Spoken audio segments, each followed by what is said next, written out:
Komisi Penyiaran Indonesia Daerah atau KPID Bali menggelar ajang bergengsi Anugerah Penyiaran Bali 2025. Melalui tema siaran berkeadilan dalam Bali Era Baru, KPID Bali ingin memberikan penghargaan bagi insan penyiaran yang telah menjaga kualitas dan integritas siaran di Tanah Dewata. Perbincangannya akan kami hadirkan bersama Ketua KPID Bali, Agus Astape, dengan jurnalis Putu Farah dan juru kamera Komang Suarbawo berikut ini. Saudara, pada hari ini Minggu pagi tanggal 9 November 2025 di Gedung Sirarnawa Art Center Denpasar dipenuhi semangat para insan penyiaran Bali dalam ajang Anugerah Penyiaran Bali 2025. Hari ini saya sudah bersama dengan Bapak Agus Astape sebagai Ketua KPID Provinsi Bali yang sekaligus sebagai penyelenggara acara ini. Kita akan bertanya mengenai makna di balik dilaksanakannya acara pada hari ini. Selamat pagi Bapak Agus Astape. Selamat pagi juga pemirsa Kompas TV dimanapun berada. Salam sehat selalu. Oke, Bapak bisa dijelaskan nggak gimana sih latar belakang atau asal-usul mengenai kegiatan pada hari ini dan apa sih sebenarnya tujuannya gitu? Ya, hari ini Komisi Penyiaran Indonesia Daerah Bali melaksanakan Anugerah Penyiaran Bali tahun 2025. Ini memang program rutin setiap tahun, terutama di akhir tahun. Inilah ajang penghargaan bagi TV dan radio seluruh Bali setiap tahun ketika kita melakukan evaluasi dan monitoring bagaimana mereka mengikuti aturan dan undang-undang yang ditetapkan oleh pemerintah dan DPR dan juga kepada peraturan KPI. Jadi kita evaluasi, ini ajang reward ya, penghargaan. Sebelumnya kita tentu tugas kita, tupoksi kita adalah mengawasi konten ataupun isi siaran. Nah, ketika ada hal-hal yang tidak sesuai, kita pasti berikan teguran, kita ingatkan, bahkan peringatan tertulis. Nah, di akhirnya kan tentu kita harus memberikan penghargaan kepada mereka-mereka yang memang tampil bagus, kemudian kontennya bagus, mendidik, karena fungsi lembaga penyiaran itu adalah 4. Pertama fungsi informasi, kedua edukasi, ketiga hiburan, keempat adalah kontrol dan perekat sosial. Nah, hari ini tema yang kita bawakan adalah siaran berkeadilan dalam Bali Era Baru.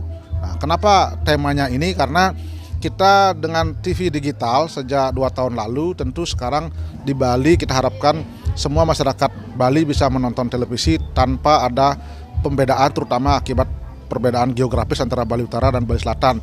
Dan ini dibantu dan memang disupport penuh oleh pemerintah Provinsi Bali dengan adanya Surya Pada Tower di Pegayaman itu. Sehingga dengan adanya itu kita berharap masyarakat di Bali Utara juga bisa menonton siaran TV sama dengan siaran di Bali Selatan tanpa menggunakan parabola. Itu tema yang kita angkat pada hari ini. Oke, kemudian mengenai lomba-lombanya Pak. Lomba-lombanya apa aja sih Pak? Ya, kalau berkaitan dengan materi lomba boleh dikatakan begitu, yang dinilai tentu adalah yang kita lihat bagaimana selama 1 tahun ini program, karena kita mengawasi isi program. Ada 7 kategori radio dan 7 kategori televisi yang kita nilai oleh Dewan Juri. Dewan Jurinya ada 5 orang dari kalangan independen dan juga ada KPI. Nah, itu diantaranya misalnya adalah ada program berbahasa Bali, ada penyiar terbaik, kemudian ada pemandu dialog terbaik, kemudian ada program dokumenter, program anak dan sebagainya. Kita nilai itu, dan kemudian ada 3 kategori lain lagi untuk menetapkan lembaga terbaik. Misalnya siapa lembaga radio terbaik, lembaga radio publik terbaik, dan juga TV sistem siaran berjaringan yang terbaik. Dan di ujungnya adalah ada lifetime achievement, penghargaan seumur hidup kepada tokoh masyarakat yang berjasa dalam insan penyiaran di Bali. Itu orang yang memang betul-betul menginspirasi. Dan yang membedakan juga hari ini adalah dengan tahun-tahun sebelumnya, kita menggelar lomba video dokumenter pengolahan sampah berbasis sumber untuk tingkat SMA dan SMK. Ada 10 nominasi yang kita sudah tetapkan dan 3 nanti kita dapatkan penghargaan. Ini bagaimana kita bersinergi dengan program pemerintah Provinsi Bali yang kali ini program prioritasnya adalah pengolahan sampah berbasis sumber. Nah, itu kita tanamkan kepada SMA SMK agar mereka bagaimana sistem pengolahan sampahnya itu divideokan, kemudian kita lihat mana yang kira-kira terbaik. Berapa sih pesertanya Pak mengenai seluruh acara ini dan berapa yang akan mendapatkan nominasi baik dari stasiun TV kemudian radio juga? Ya, kalau untuk lomba video dokumenter sampah itu diikuti oleh hampir seluruh SMA SMK se-Bali yang mengirimkan karya, kemudian kita pilih 10 nominasi. Kalau untuk TV itu tentu tiap kategori ada 3 nominasi. Itu hampir semua lembaga penyiaran TV dan radio ikut serta. Jadi ada sekitar 65 radio yang kita awasi dan 30 siaran TV digital di Bali. Jadi mereka menentukan karya-karyanya, kemudian kita pilih 3 nominasi masing-masing kategori, dan dari 3 nominasi itu kita pilih satu yang terbaik.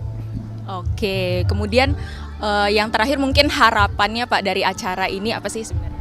Ya, harapan dari Anugerah Penyiaran Bali ini tentu bagaimana menimbulkan feedback kepada lembaga penyiaran agar selalu menghasilkan karya-karya yang inovatif, karya yang sehat, karya yang mendidik kepada masyarakat.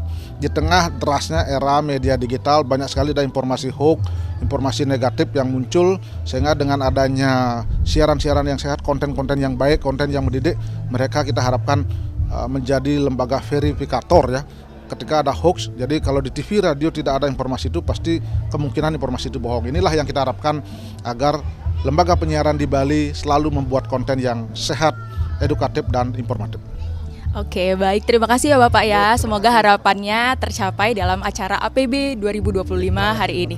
Baik, saudara, itulah dia sudah kita dengarkan mengenai statement dari Ketua KPID Provinsi Bali 2025. Dari Gedung Kesirarnawa Art Center Denpasar, Putu Farah, Komang Suarbawo, Kompas TV, Denpasar, Bali.